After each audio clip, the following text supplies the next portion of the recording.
Welcome friends. In this video we see multiplication and division by yes in the case of inverse Laplace transform. The when we multiply to inverse Laplace transform, it is a very simple rule. L inverse Laplace inverse of s into f of s. You can see that here we have multiplied this f of s by s. Then this is equal to d by dt of f of t plus value of the function at 0. This is the rule in case of inverse Laplace transform when we multiply a function f of s by s. So let us see examples. Suppose we have to find inverse Laplace transform of s divided by s square plus 1. Now you can see that we can write it as s into 1 divided by s square plus 1. Here if we compare this with s into f of s, so we have capital F of s equal to 1 divided by s square plus 1. So first we find Laplace inverse of f of s, 1 divided by s square plus 1. We have a standard formula L inverse of 1 divided by s square plus a square. This is equal to 1 divided by a into sine of 80. This is the standard formula. So here you can see that a equal to 1. In this case you can see a equal to 1. So let us put here a equal to 1 and we directly get the answer L inverse equal to 1 divided by 1, that is 1. So sine of t. Then L inverse of s into 1 divided by s square plus 1 equal to, let us apply this formula here. This is my f of t, then d by dt of f of t. You can see d by dt of f of t, that is d by dt of sine t plus f of 0, that is sine of 0. And you know that sine of 0 equal to 0 and derivative of sine is a cos. So this is cos of t. Hence L inverse of s divided by s square plus 1 equal to cos of t.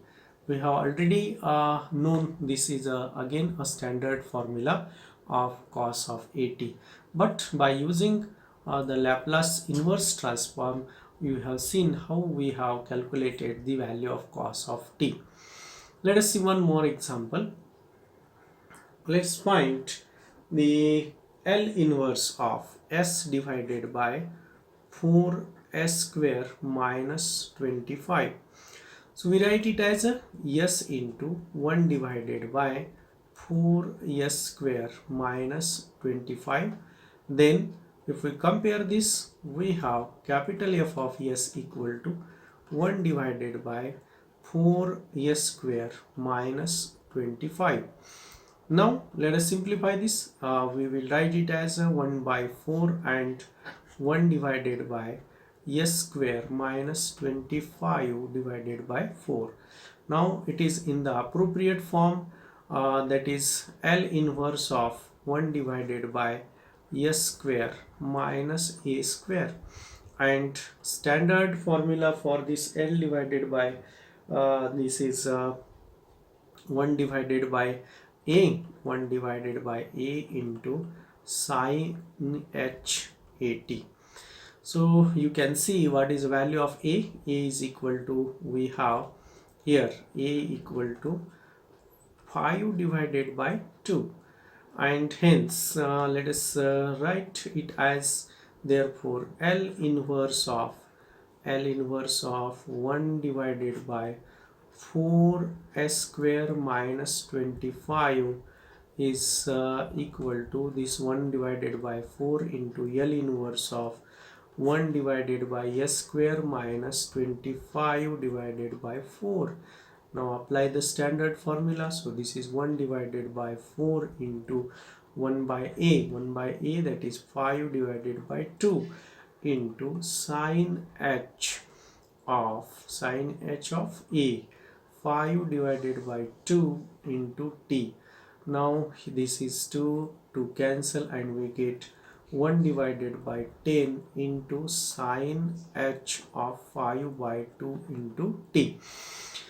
Now this is we have calculated. So let us put this value here in the standard notation, and you can see that we get our required answer. You can see here this is equal to L inverse of s into 1 divided by 4s square minus 25 equal to, we have multiplied by s. So this is nothing but d by dt of f of t. What is our f of t in this case?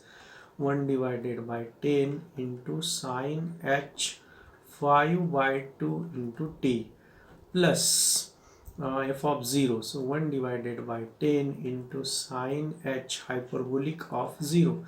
What is sine hyperbolic?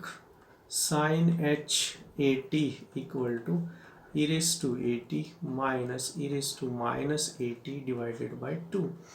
When we put here t equal to 0, this value will be 1. 1 minus 1, we get 0. So sine h 0 equal to 0 and equal to 1 divided by 10 into derivative of sine hyperbolic, that is a cos hyperbolic 5 divided by 2 into t into derivative of this. This is equal to 5 divided by 2. So this 5 and this 10, 5 2s are 10. So we get 1 divided by 4 into cos h 5 divided by 2 into t. So this is the answer of this problem.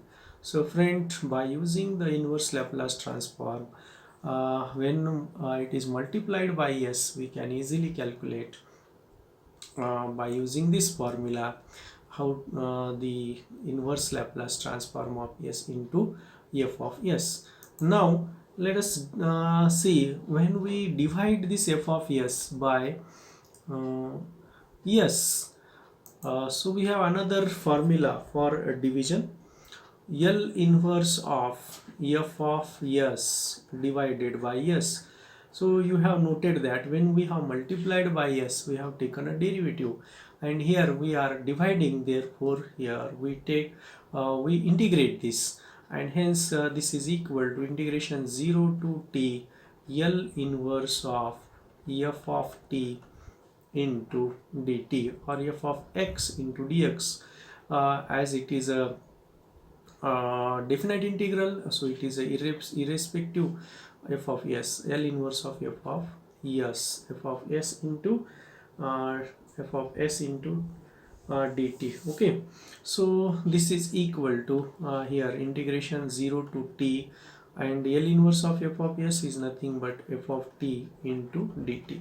So you can see that whenever we multiply this f of s by s, we have to differentiate that function, and here when we divide f of s, we have to integrate this function.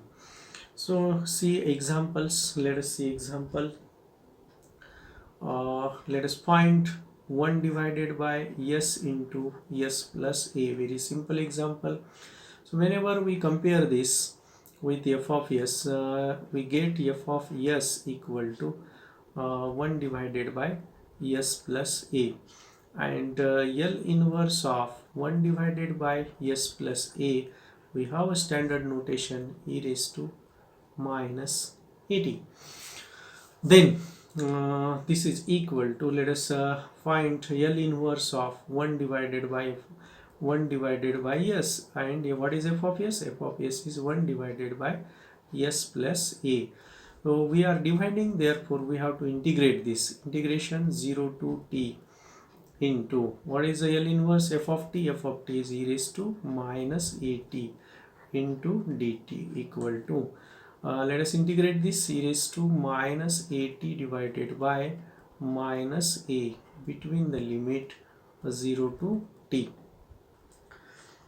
Then you can see that this is equal to, at upper limit, e raised to minus at divided by minus a, minus minus plus e raised to 0. E raised to 0 means 1 divided by a. So answer of this is e raised to minus at divided by minus a plus 1 divided by a. One more example, 1 divided by s into s square plus 1. Here you can see what is capital F of s. Capital F of s is 1 divided by s square plus 1, and we have just calculated L inverse of 1 divided by s square plus 1 is nothing but sine of t. We have a standard formula, n inverse of 1 divided by s square plus a square equal to 1 divided by a into sine of at. And here you can see a is equal to 1. So this value is equal to sine of t. Then L inverse of 1 divided by s into f of s. What is f of s? F of s is s square plus 1. Then we have to integrate this between the limit 0 to t. What is the function? Function is sine of t into dt. Sine of t into dt. Okay, so this is equal to integration of sine. Integration of sine is minus cos of t between the limit 0 to t equal to minus cos of t, upper limit minus minus plus cos of 0. Cos of 0 is 1, so we get 1 minus cos of t. So friend, when we divide by a function f of s by s, we have to integrate that L inverse of f of s, and easily we can calculate using these two standard notations Laplace inverse of this function. Thank you friend, thank you for watching the